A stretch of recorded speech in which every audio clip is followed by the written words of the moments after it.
ពួយកាវាវាធំស្ងាយបីគុំនៃកំពីងពួយកាអូន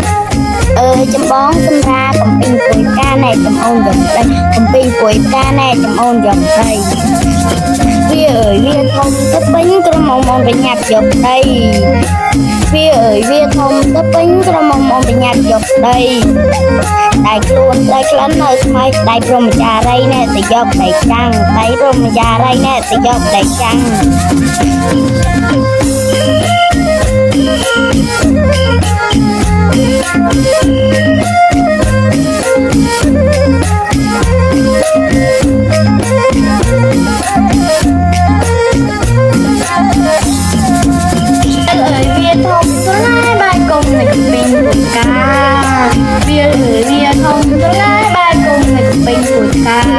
អូនអើយចាំបងសម្រាប់ពេញពុនកាអូនយកដីពេញពុនកាអូនយកដី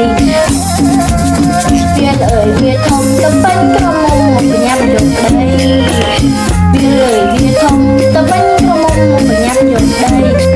ដៃខ្លួននៃក្លិននៅស្មៃព្រមចារីទៅយកដីដៃខ្លួនចារីទៅយកដីចាំង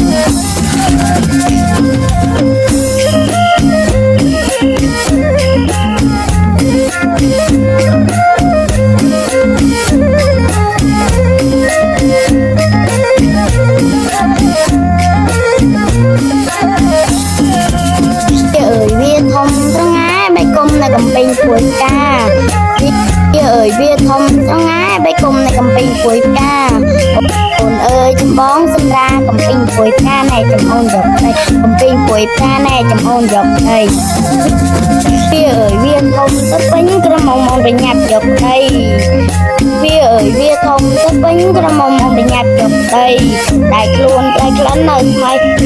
ដៃព្រមចារីណែទៅយកដៃចាំងដៃព្រមចារីណែទៅយកដៃចាំង